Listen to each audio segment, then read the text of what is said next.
Hello guys, welcome to back my YouTube channel. तो कैसे आप सभी? आई होप आप सभी अच्छे होंगे, अच्छे से अपनी पढ़ाई को कंटिन्यू कर रहे होंगे। तो आज हम स्टार्ट करने वाले हैं डेफिनेट इंटीग्रल।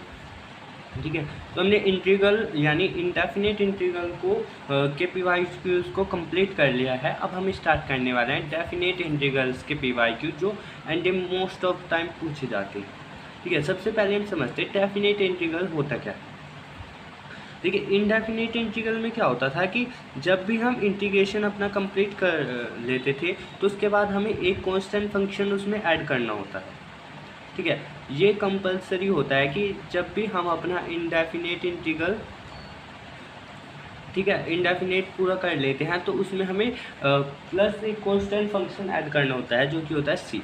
ठीक है, तो वहीं अगर हम डेफिनेट की बात करें तो इसमें हमें पता होता है कि जो लिमिट है उसमें तय करके दी हुई होती है कि वो ए टू पी जाएगी। जैसे ए टू बी जाएगी, इसको बोलते हैं हम लोअर लिमिट, इसको बोलते हैं अपर लिमिट। क्या बोलते हैं इसको? Lower limit.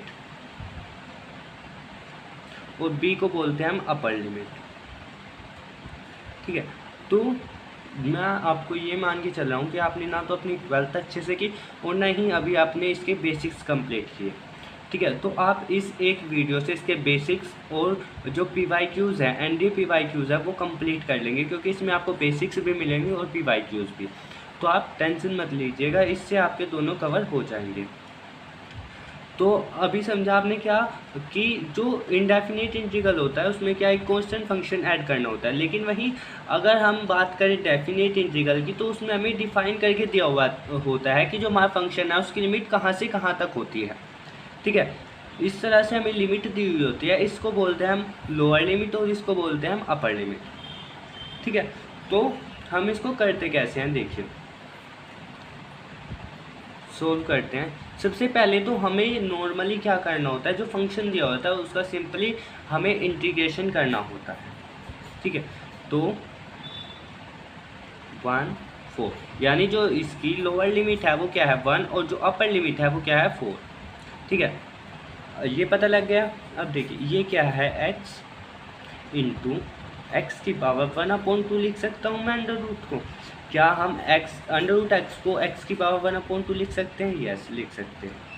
तो हमने पढ़ा है कि जब भी हमारे पास दो कोई जिसके बेस सेम है, में मल्टीप्लाई में है, तो उनकी जो पावर है वो ऐड हो जाती है। यानी हम अगर 1 में, चलो फिर भी आपको करके दिखा दें, 1 में अगर हम 1/2 को ऐड करते हैं तो ये आएगा हमारे पास x की पावर 3/2। तो अब हमें नॉर्मली x की पावर 3/2 का इंटीग्रेशन करना है। ठीक है, x की पावर n का अगर हम इंटीग्रेशन करेंगे तो ये क्या होता है, ये होता है x की पावर n+1/n+1। ठीक है, अगर नॉर्मली हम इसका इंटीग्रेशन कर रहे हैं तो यहाँ है x, इसकी पावर क्या है 3/2 यानी n, तो इसमें 1 ऐड हो जाएगा अपॉन बेस में भी 3/2 + 1, और जो इसकी लिमिट्स है वो लिख देते हैं हम ब्रैकेट में 1 और 4।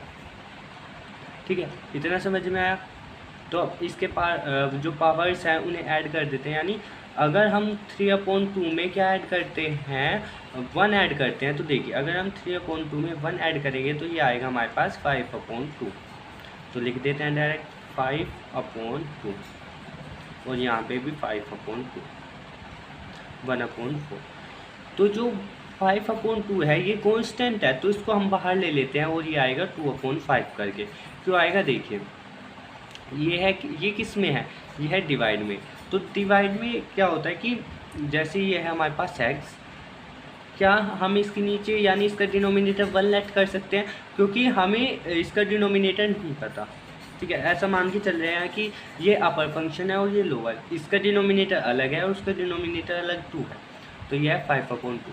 तो हमने पढ़ा हुआ है कि जो ये लोअर है इसका अपर सबसे अपर, और ये जो मिड वाले हैं यानी बीच के हैं जो इनकी आपस में मल्टीप्लाई होती है, यानी 2 की मल्टीप्लाई x में तो 2x, और 5 की मल्टीप्लाई 5 में, यानी 2/5 हमारा बाहर आ जाएगा और अंदर क्या बचेगा x की पावर 5/2।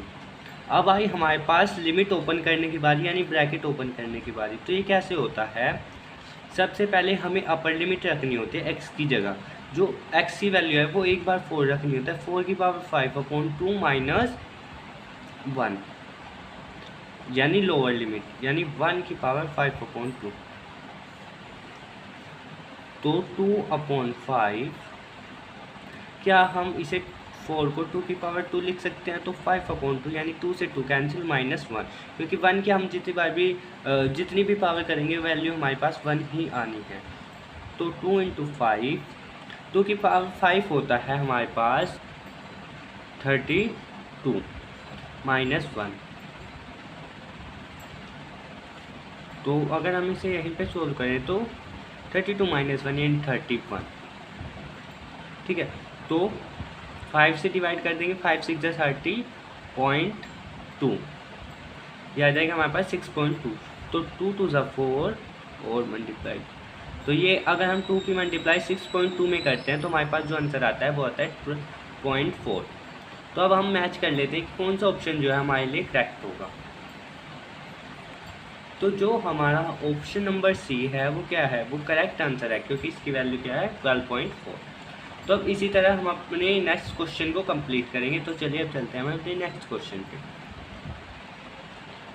तो हमें दिया है 1/1 + x² dx का हमें इंटीग्रेशन फाइंड आउट करना है। कैसे इंटीग्रेशन? डेफिनेट इंटीग्रेशन, क्योंकि इसमें लिमिट दी हुई है, यानी 0 से 1 तक, यानी जो 0 है हमारे पास क्या हुआ लोअर लिमिट, और जो 1 है हमारे पास अपर लिमिट। तो चलिए इंटीग्रेशन स्टार्ट करते हैं।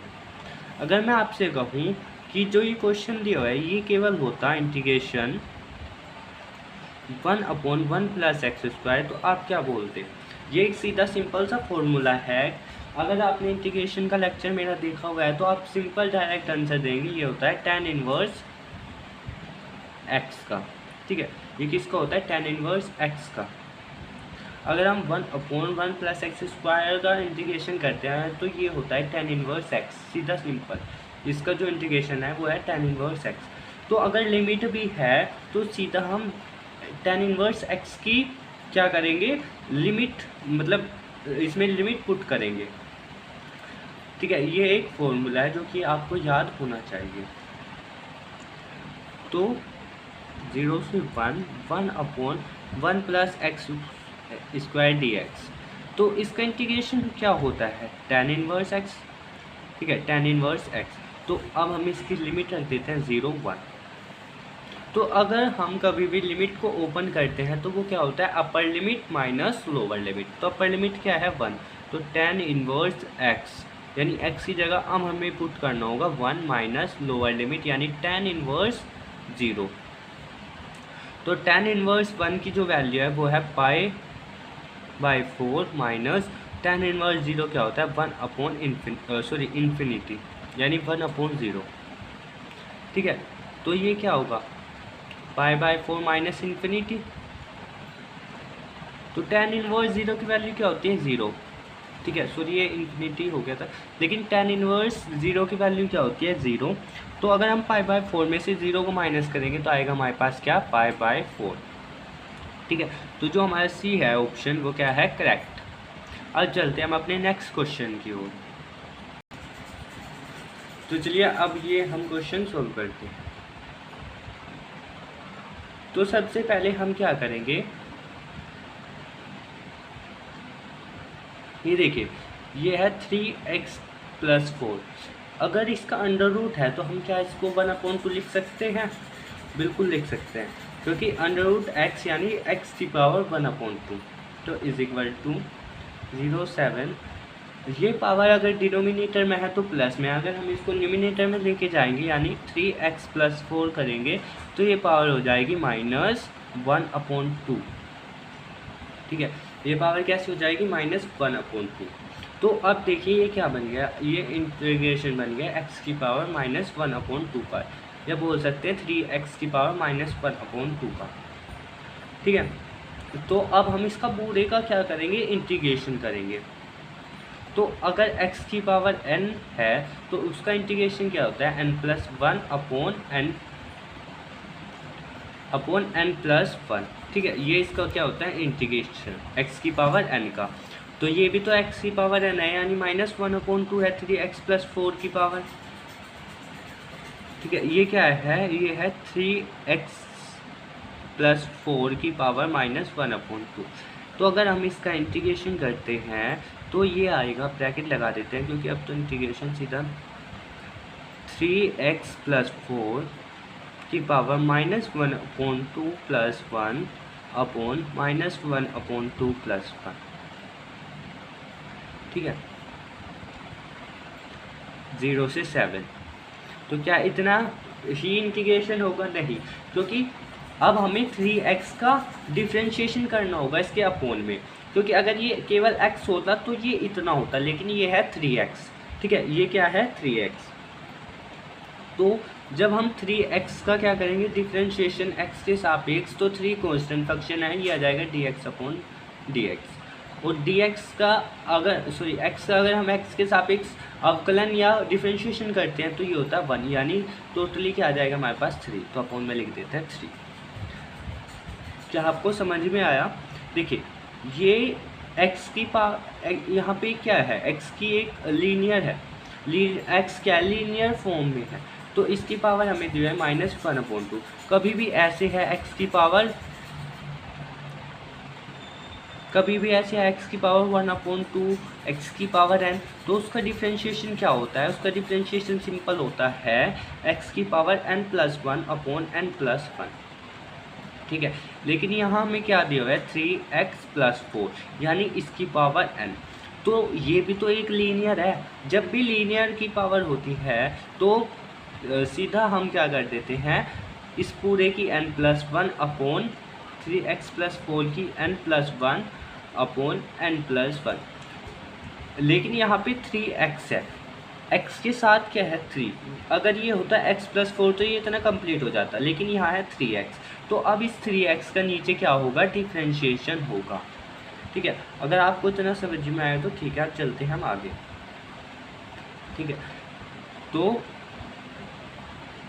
अब क्या करेंगे, अब हम लिमिट पुट कर देंगे इसमें सीधा, तो अपर लिमिट यानी 3 × 7 + 4, जब हम -1/2 में 1 ऐड करेंगे तो आएगा 1/2, तो नीचे भी क्या हो जाएगा 1/2 × 3 -0, तो 3 × 0 + 4 की पावर 1/2 अपॉन 1/2 + 3। तो दोनों में से क्या कॉमन आ रहा है, दोनों में से 1/1/2 × 3 कॉमन आ रहा है, ले लेते हैं। ये है 7 × 3 = 21 + 4 यानी 25 की पावर 1/2 माइनस 4 की पावर 1/2, ठीक है। इतना समझ में आया, तो चलिए अब आगे चलते हैं।